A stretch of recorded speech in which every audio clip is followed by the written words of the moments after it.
முதல் பகுதியை நாம இப்ப சொல்லியிருக்கோம். வசனத்தினுடைய இரண்டாவது பகுதி, இப்ப நான் சொல்ல போகிற இந்த 3 பகுதியில தான் முழு பைபிளும் அடங்கியிருக்கும்.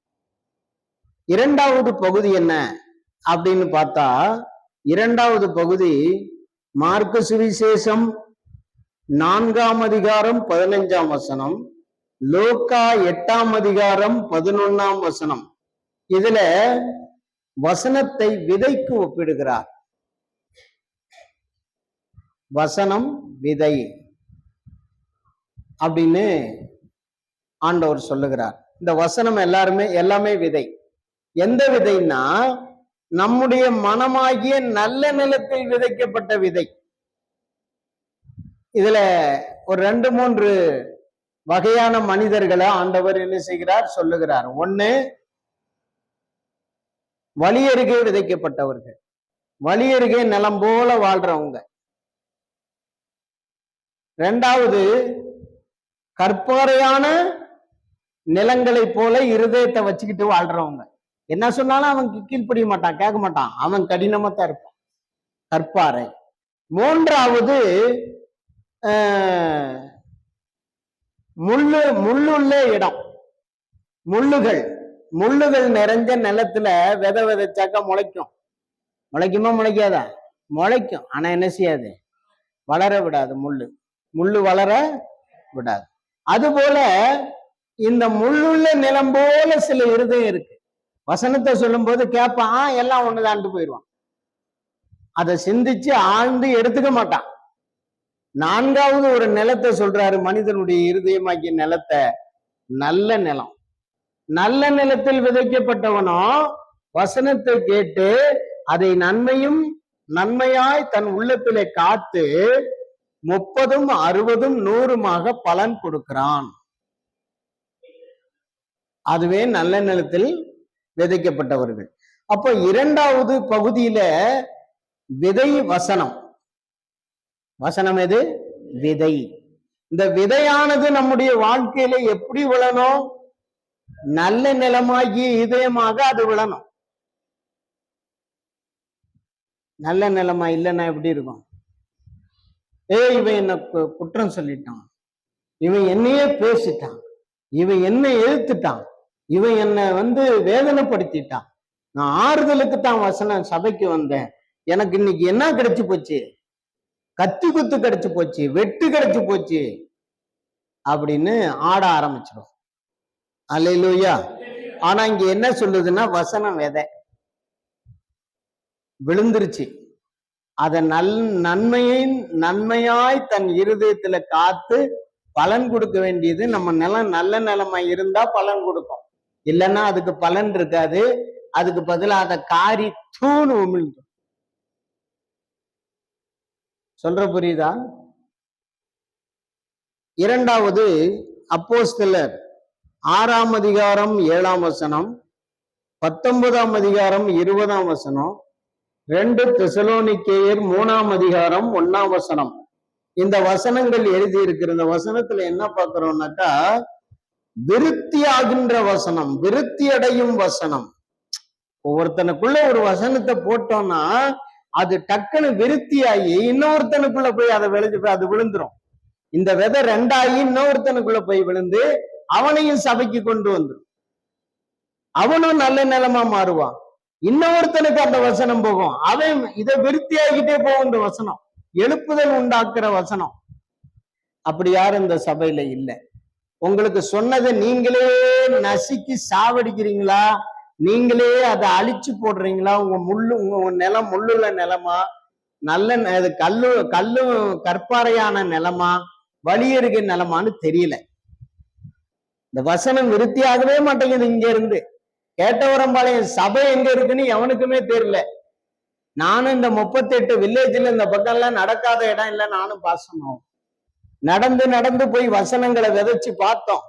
ஒரு விதை கூட, ஒரு நிலம் கூட அதை விருத்தியாக்குகிற நிலம் இல்லை. இப்ப நான் சொல்ற வசனத்தை இன்பமாய் கேட்டு அப்படியே மனசுல கூட வைக்காம தூக்கி போட்டு, ஏன்னா பிசாசு என்ன செய்யறான்? வசனத்தை கர்த்தர் விதைக்கிறார். விதைக்கும் போது அதை சத்துரு பொறுக்கி கொண்டு போயிடுறான். உங்க இதயத்துல விதைக்கிற வசனம் இன்னொருவருக்குள்ள போய் விடுமானா உனக்கு உண்டாகிற நன்மை அவனுக்கும் போய் சேரும்.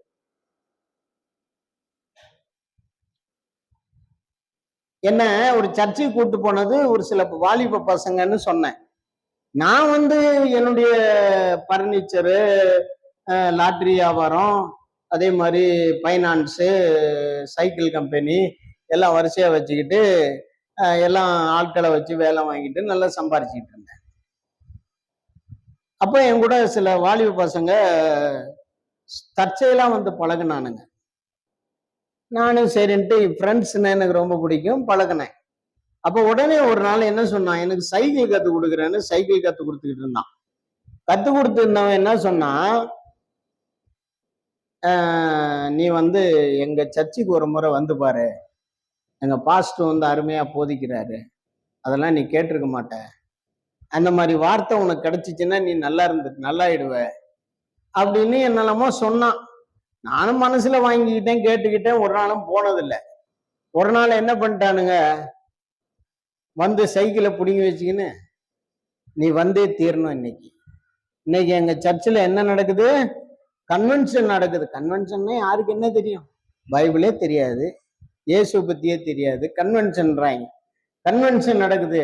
இன்னைக்கு வெளியில இருந்து பாடகர்கள்லாம் வந்திருக்காங்க, அருமையான பாட்டு, அருமையான மியூசிக் செய்தின்னு அப்படியே சொல்லி அப்படியே என்ன பண்ணிட்டானுங்க, ஒரு சில வார்த்தையெல்லாம் சொல்லி வசனம் எல்லாம் சொன்னானுங்க. எனக்கு அது புரியல. அன்னைக்கு எப்படியோ கொண்டு போயிட்டானுங்க சர்ச்சுக்கு. அல்லேலூயா. சர்ச்சுக்கு கொண்டு போய் அன்னைக்கு சர்ச்சுக்குள்ள என்ன கொண்டு விட்டுட்டானுங்க. உள்ள போயிட்டேன், உள்ள கொண்டு உட்கார வச்சுட்டு அவனு உட்காந்துட்டானுங்க ஒரு ஓரமா. கூட்டம் முடிகிற வரைக்கும் எனக்கு எழும்புறதுக்கு மனசு இல்லை. கூட்டம் முடிஞ்சிச்சு. என் உள்ளத்துல அவ்வளோ சந்தோஷம், அவ்வளோ மகிழ்ச்சி, அவ்வளோ ஆனந்தம். அந்த சந்தோஷம் இன்னைய வரைக்கும் போகல. அது அவனுக்குள்ள சொல்லப்பட்ட அந்த விதைக்கப்பட்ட வசனம் யாருக்குள்ள வந்துச்சு, எனக்குள்ள வந்துச்சு. நான் சர்ச்சுக்கு போக ஆரம்பிச்சுட்டேன், நான் பெலன் ஆயிட்டேன், நான் ஆண்டவரை பிடிச்சுக்கிட்டேன். அதே போல உங்க வாழ்க்கையிலையும் இந்த விருத்தி ஆகிற வசனமாக இது, இந்த வசனத்தை நீங்க விருத்தி பண்ணவும் முடியும், உங்களுக்குள்ளேயே போட்டு புதைச்சு அதை ஒண்ணுமில்லாம ஆக்கவும் முடியும். அதுக்குதான் சொன்னார் 30, 60, 100 பலன் கொடுத்தது. முள்ளுள்ள இடங்களில் விதைக்கப்பட்டவர்கள் முள்ளை போல உலக கவலையும் ஐஸ்வர்யத்தின் மயக்கமும் சிற்றின்பமும் மூடிக்கிச்சு, அது பலன் கொடுக்காம போயிடுச்சு. அல்லேலூயா. வழி அருகே விதைக்கப்பட்டவர்கள். அப்ப வழி அருகேன்னா ஏதோ ஒளி வழிபோக்கத்துல ஏதோ ஒண்ணு கேட்ட மாதிரி கேட்டுட்டு அதை மனசுல எடுத்துக்காம அப்படியே போனவங்க, அதனால எந்த பிரயோஜனமும் இல்லை. அப்ப இப்படி ஒரு பகுதி இருக்கு. வெளிப்படுத்தின விசேஷம் 22ஆம் அதிகாரம் 7ஆம் வசனம், சங்கீதம் 119, 172 ஆகிய வசனங்கள்ல பார்க்கும்போது இந்த தீர்க்க தரிசன வசனங்களை கை கொள்ளுகிறவர்கள் பாக்கியவான்கள் எழுதியிருக்கு. அப்ப இது என்ன வசனம், தீர்க்க தரிசன வசனம். தீர்க்க தரிசன வசனம், விருத்தியாகிற வசனம், விதையாகிய வசனம். ஆக இந்த 3 பகுதியும் ஒரு ஒரு வசனங்கள்ல ஒரு பகுதி. அல்லேலூயா. இந்த 3 பகுதியும் சேர்ந்து வசனத்துல ஒரு பகுதி. கர்த்தருக்கு ஸ்தோத்திரம். இந்த 2வது பகுதி நம்முடைய வேதத்துல உள்ள வசனங்கள்ல 2வது பகுதின்னு நான் சொல்றேன். 3வது ஒரு பகுதி